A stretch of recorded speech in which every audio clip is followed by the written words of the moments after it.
You remember when it was easy. Not comfortable, not effortless, but responsive. You cut back for 2 weeks and the scale moved. You went to the gym for a month and your clothes fit differently.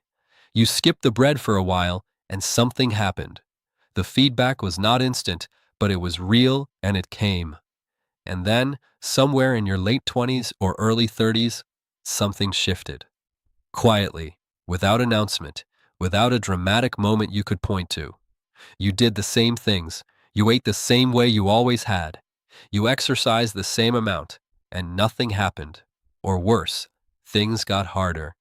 The weight that used to come off in 3 weeks now takes 3 months. The muscle that used to appear after 6 weeks of lifting now refuses to show up at all. The belly that never existed in your 20s is now resistant to every strategy that should logically be working. Told yourself you are not trying hard enough, not being consistent enough, not disciplined enough. Here's what nobody told you when this started happening. Your body did not become more difficult. It became different. Fundamentally, hormonally, metabolically different, in ways that make the strategies you used in your 20s not just less effective, but in some cases, actively counterproductive. Understanding what changed and why is not just interesting biology. It is the difference between spending the next decade fighting a version of your body you no longer have and actually working with the version you do. Let's go through exactly what happened. The first and most significant change is the decline of anabolic hormones, the hormones that build tissue, maintain muscle mass, and drive the metabolic activity that determines how many calories your body burns at rest. In men, testosterone begins declining at approximately 1% per year from around age 30. By 40, many men have testosterone levels 15 to 20% lower than they did at 25. This decline is not dramatic enough to produce symptoms that a doctor would flag as abnormal. It falls within the clinical reference range, but it is biologically significant for body composition. Testosterone is not primarily a libido hormone. It is a muscle-building, fat-mobilizing, metabolically activating hormone. It stimulates muscle protein synthesis, drives the differentiation of stem cells toward muscle tissue rather than fat tissue, directly inhibits the proliferation of fat cells, and activates beta-adrenergic receptors in adipose tissue that facilitate fat breakdown. When testosterone declines, all of these effects attenuate simultaneously. Your muscles respond less robustly to training stimulus. Your fat cells become more resistant to lipolysis. Your body's tendency to partition incoming nutrients toward muscle tissue rather than fat tissue shifts in the wrong direction. The same workout that produced visible muscle gain at 25 now produces maintenance at best.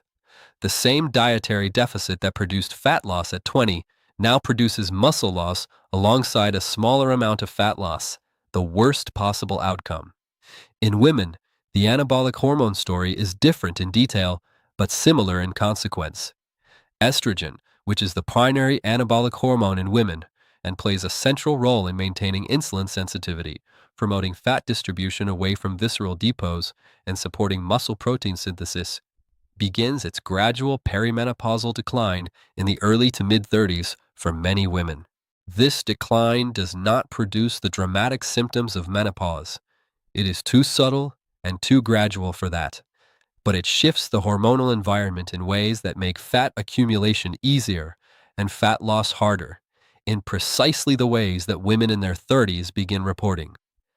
The second change is the decline of growth hormone secretion, and this one operates primarily through sleep in a way that connects everything else.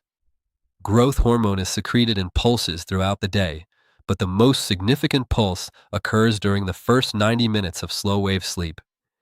Growth hormone drives lipolysis, preserves lean muscle mass, supports cellular repair, and maintains the metabolic rate of virtually every tissue in your body. From approximately age 25 onward, growth hormone secretion declines at roughly 14% per decade. By age 35, most people are secreting roughly 30% less growth hormone than they did at 20. This decline has a compounding effect on sleep quality. Growth hormone both depends on deep sleep and supports the neurochemical environment that makes deep sleep possible. As growth hormone declines, slow-wave sleep becomes shallower and more fragmented. As sleep quality deteriorates, growth hormone secretion declines further.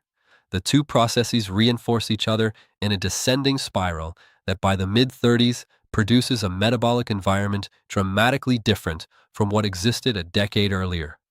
The practical consequence is that the fat-mobilizing, muscle-preserving work that your body did automatically during deep sleep at 22 is now happening at a fraction of its former intensity. You are waking up with less metabolic maintenance completed overnight than you did a decade ago. The same night of sleep is producing less biological restoration, and this gap widens gradually with every passing year unless it is actively addressed. The third change is the shift in muscle fiber composition and the metabolic consequences that follow. Human skeletal muscle contains a mixture of type 1 slow-twitch muscle fibers, which are highly oxidative, fatigue-resistant, and metabolically active, and type 2 fast-twitch muscle fibers, which generate more force and power, but are metabolically less active at rest. From approximately age 30 onward, the rate of type 2 muscle fiber loss accelerates. This process, called sarcopenia when advanced, begins subtly in the early 30s as type 2 fibers atrophy and are replaced by fat infiltration within the muscle itself, a phenomenon called myosteatosis. The metabolic significance of this shift is enormous. Skeletal muscle is your body's largest metabolic tissue. It accounts for approximately 40% of your total resting metabolic rate. As muscle mass declines and fat infiltration increases within remaining muscle tissue, your resting metabolic rate decreases accordingly. Research estimates that the average person loses 3 to 5% of their muscle mass per decade from age 30 onward, without deliberate resistance training to counteract it. Each pound of muscle lost reduces your resting metabolic rate by approximately 6 calories per day. Over a decade, the accumulated muscle loss produces a resting metabolic rate that is 100 to 200 calories per day lower than it was at 25. This is the metabolic slowdown that people in their 30s experience as mysterious weight gain despite eating the same amount they always have. They are eating the same amount. They are burning significantly less. The gap fills in as body fat. And because they do not know about the muscle loss driving the change, they try to address it through further caloric restriction, which makes the problem worse by accelerating muscle loss further. The fourth change is the progressive development of insulin resistance, and this one is almost entirely lifestyle-driven, but becomes dramatically harder to reverse after 30 because of its interaction with the hormonal changes already described.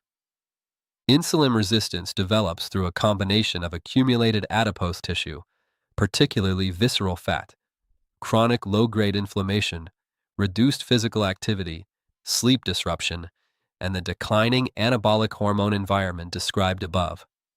In your 20s, your cells were typically highly insulin sensitive, meaning small amounts of insulin produced large metabolic responses.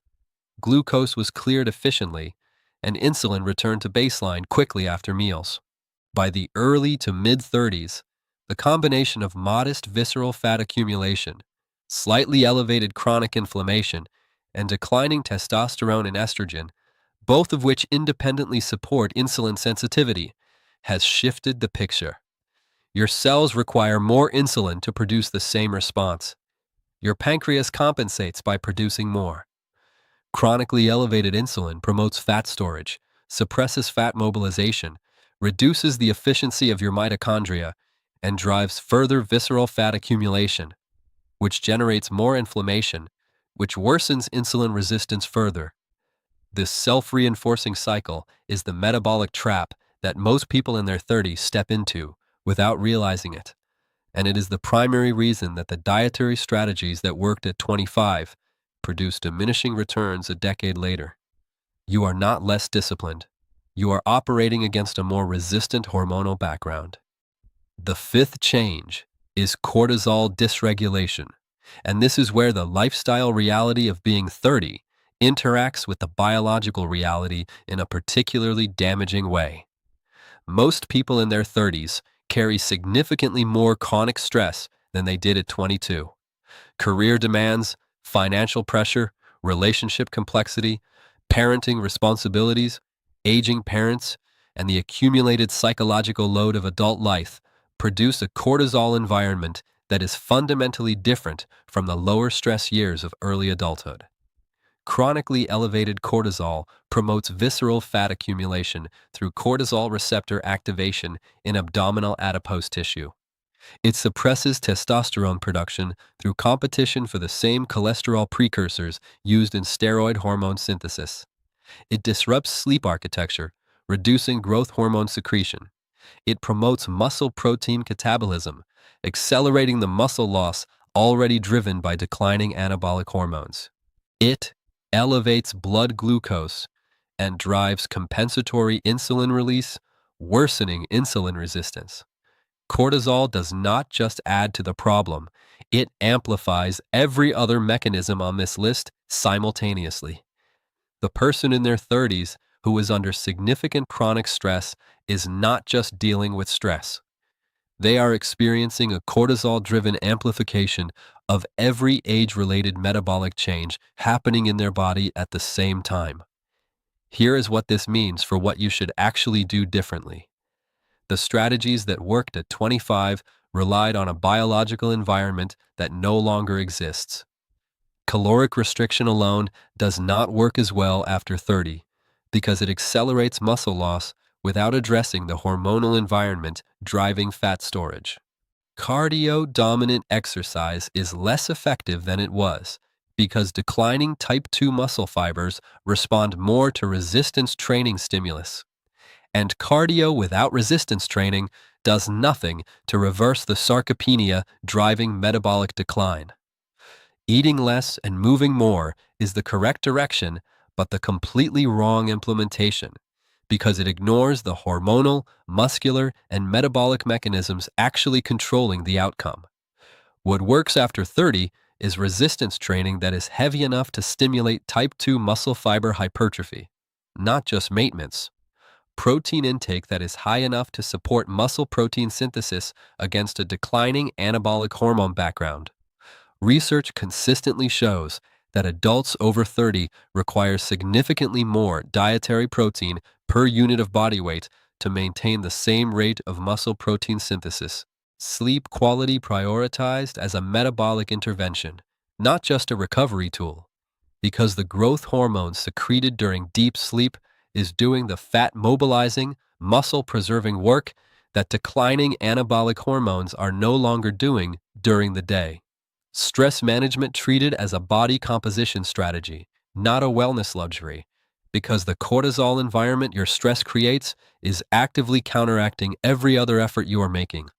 And insulin sensitivity addressed directly through food sequencing, eating timing, and reduced refined carbohydrate load, because restoring insulin sensitivity is the single most upstream change you can make to the hormonal environment driving fat storage. Your body after 30 is not broken. It is not betraying you. It is operating according to a completely different set of biological parameters than it used a decade ago, and it is responding exactly as those parameters predict. The strategies that fail you now were built for a younger version of your biology. Build strategies for the version you have now, and the response will come. Not as fast as it did at 25, not through the same methods, but reliably, measurably, and sustainably. Your body has not stopped responding. It is waiting for instructions that match its current biology. If this changed how you understand what your body is doing and why, subscribe to this channel. Every video here goes inside the exact mechanisms so you stop applying yesterday's solutions to today's biology. Like this video and share it with someone in their 30s who has been trying everything and cannot understand why nothing is working anymore. Show them it was never about trying harder. It was always about understanding what changed.